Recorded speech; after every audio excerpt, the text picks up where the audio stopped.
Welcome back, everybody, to Niners Now. I'm your host, Brady Grustas, at Grustas Brady on X. You can follow me there. And it is time for the 49ers Week 7 Game Day Checklist.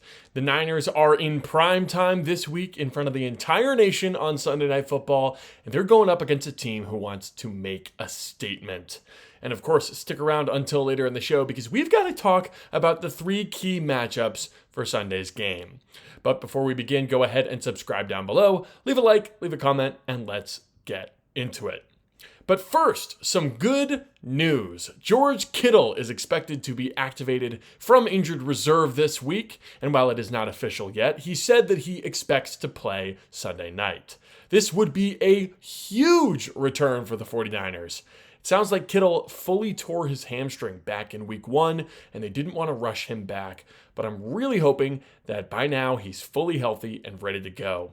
Kittle would help a ton. Obviously, as a pass catcher, he's so talented there, but he could also potentially unlock the running game. Neither tight end behind him have been very good at all as a blocker, Farrell and Tonjes, and Kyle Juszczyk hasn't been that automatic road grader that he used to be. But Kittle is still maybe the best blocking tight end in the NFL. So even if the interior of the offensive line is still struggling, Kittle will hopefully be able to open up the outside run game, which of course is what Kyle's entire offense is based on. Atlanta has a bunch of lighter edge rushers like Leonard Floyd, James Pierce, Arnold Ebiketie. These are guys who you can run right at and guys who Kittle can easily dispose of in the run game. I'm super pumped that Kittle is back, and I cannot wait to watch him play again.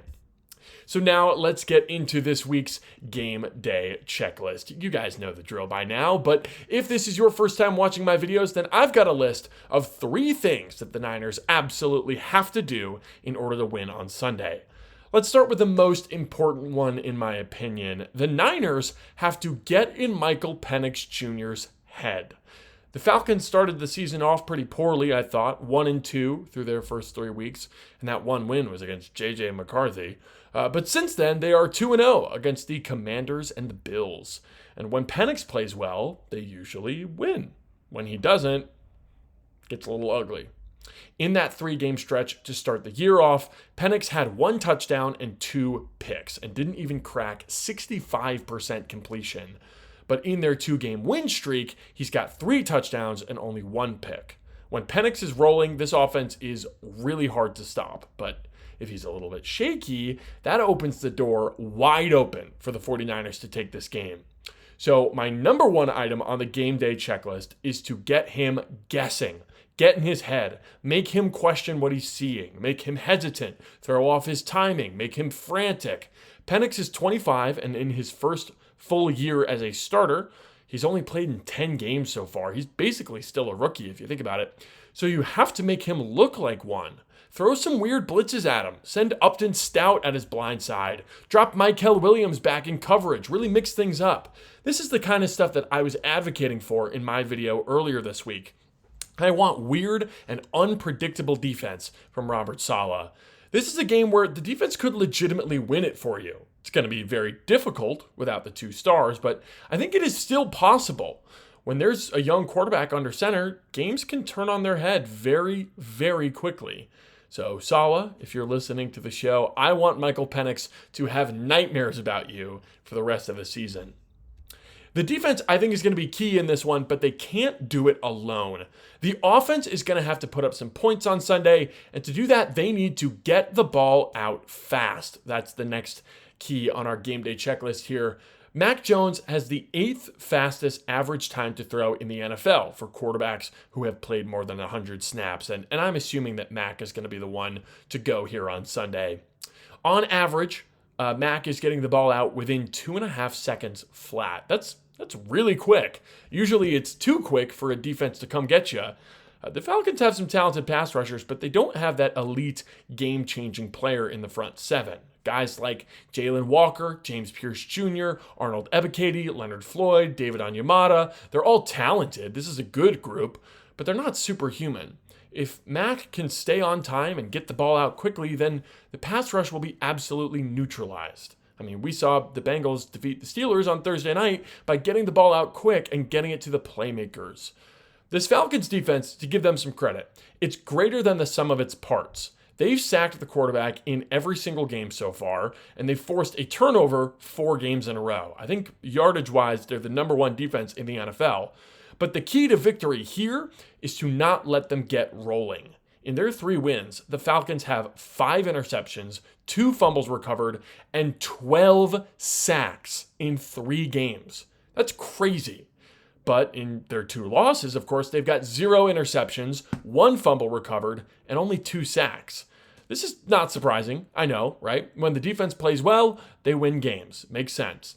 But the key for the Niners offense is to limit those negative plays that are so damaging, right? Limit the sacks, limit the turnovers. And a really easy way to do that, which they've been doing so far this year, is by getting the ball out quickly. This isn't just a Mac Jones thing either. Receivers need to be open early in the route, and they need to catch the ball when it's thrown to them. Cough, cough, Kendrick Bourne, cough, cough, Demarcus Robinson had a couple drops in last week's game. And Kyle Shanahan as well, he's got to lean into this strategy with his play calling. Quick passing, check downs, hot throws, all of it. He's got to put Mac in a position to make those quick throws and keep the offense on time. We know that this is possible. We saw them do it against the Rams. The Niners are going to need another offensive showing like that to get out of this week with a win. Now, my final item on the game day checklist, it's another request for the defense. This one's just one word: swarm.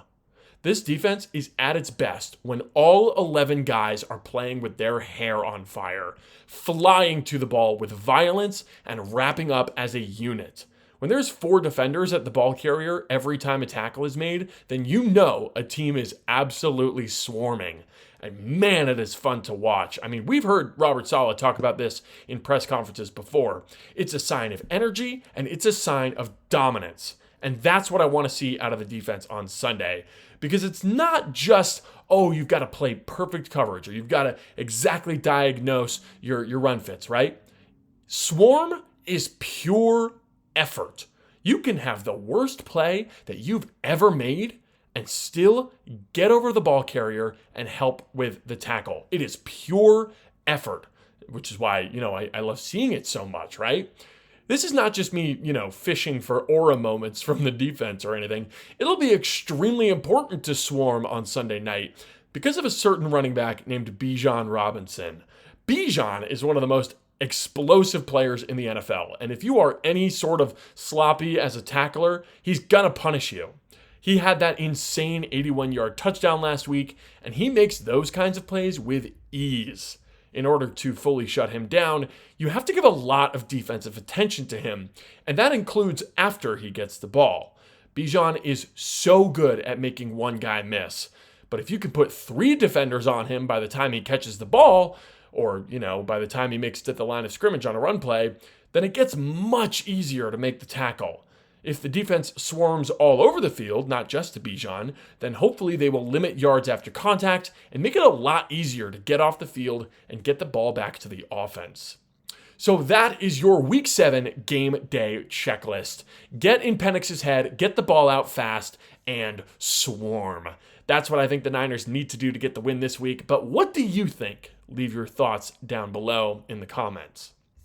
Now, let's talk about the 3 key matchups for this week's game. And there are some big ones, and some ones that I think the 49ers could absolutely take advantage of.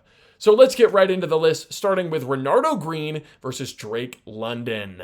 Drake London, the Falcons' #1 wide receiver, has been an absolute monster the last 2 games.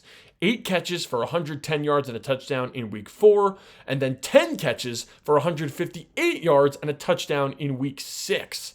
My goodness, man, he is awesome. He's easily their best offensive weapon in the passing game, besides Bijan Robinson, of course. And Renardo Green, he's going to have his hands full, right? London is a huge target with long arms, and he is great in those contested catch opportunities. But the reason this is such a crucial matchup is not really because Drake London is good. It's the fact that he's the safety blanket for Michael Penix. When Penix can consistently find London and not be punished for it, then that opens up the entire offense for him. This goes back to what I mentioned earlier about making Penix uncomfortable and getting in his head. One way you can do that is to absolutely erase Drake London from this football game. Now listen, Drake London's pretty good. He's not going to have a zero catch day, but you limit London's production and you limit this passing offense. Yeah, Bijan Robinson is amazing, even through the air. He's one of the best running backs in the NFL as a pass catcher. Not the best, shout out to Christian McCaffrey. But Drake London is the focal point of the Falcons' passing game, and Renardo Green is going to have to limit the damage. Now let's talk about a matchup in the trenches. It's Bryce Huff versus right tackle Elijah Wilkinson. The Falcons lost their starting right tackle Caleb McGarry earlier on this year, and he's on injured reserve, so it'll be Wilkinson at right tackle for this one. And this is the weak spot of the offensive line. Wilkinson plays next to all-pro right guard Chris Lindstrom, and Lindstrom has been able to, so far, mask some of the issues that come with playing your backup right tackle. But Bryce Huff, man, this is why we pay you the big bucks. You're being paid millions of dollars to take advantage of situations like this one. A backup right tackle cannot hope to contain Bryce Huff. And this matchup is especially important because Michael Penix is a lefty. So the right tackle is actually protecting his blind side. Just picture this. Bryce Huff screaming off the edge to force a fumble on Michael Penix, who doesn't see it coming for a second. Ball out, Niners recover, Niners win. Oh, chef's kiss. That would be amazing. I would love to see a couple of sacks on Michael Penix in this game, but more importantly, I'd like to see consistent pressure, especially from Bryce Huff. Huff getting pressure on Penix organically is going to force Atlanta to adjust and leave them vulnerable to any sort of, shenanigans that Saleh would like to pull. That's the kind of building and stacking that you can do with this type of game plan. And finally, speaking of game plans, I got to go to the sidelines for my final key matchup of this week. It's the meeting of the minds, the battle between Kyle Shanahan and Raheem Morris. These two are very close friends. They worked together on that incredibly loaded 2013 Washington staff, and they've been working closely together ever since. They've been a part of the same sideline many times, but they've also been on opposite sidelines many times. Raheem Morris spent some time as the defensive coordinator for the LA Rams, and I believe he was there for their Super Bowl run. In spite of that, though, Kyle Shanahan is 5-2 against Raheem Morris in the last 5 years as a defensive coordinator and as a head coach. Shanahan's had the upper hand so far, but with two coaches who know each other so well, there is so much familiarity, and either coach could steal a win, especially when Kyle's offense goes up against Morris's defense. You gotta think that Kyle knows exactly how to attack what Raheem Morris likes to do, and of course vice versa, right? Shanahan is absolutely gonna have to win this battle and outcoach Raheem Morris to get the win on Sunday. Morris runs this multiple kind of hybrid defense, and he's got a lot of really fast and aggressive players on that side of the ball. So I think Kyle's going to have to get the short game going. I think he's going to have to use some misdirection, some eye candy, take advantage of the youth and experience of the Falcons defense, and use their aggression to get them flowing the wrong way and hit some nice play action passes right behind them. So those are my 3 key matchups for this week. Renardo Green versus Drake London, Bryce Huff versus Elijah Wilkinson, and Kyle Shanahan versus Raheem Morris. Which of those 3 do you think is the most important matchup to win? And do you think I forgot any big ones? Leave a comment down below.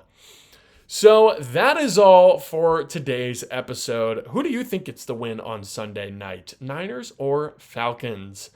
I think that unfortunately the Falcons are rolling and the Niners are reeling. So even though the Niners are going to be swagged out in their red 1994 throwbacks, beautiful jerseys by the way, I am going to go with the Falcons 23, Niners 17. Atlanta wins this one. Let me know down below what you think. And of course, let me know if you enjoyed. Leave a comment, leave a like, and let me know if there's any topics that you'd like to see me cover. Thank you all for watching, and subscribe for 49ers videos 5 days a week. I'm Brady Grustas at Grustas Brady on X. This has been Niners Now, and I'll see you next week.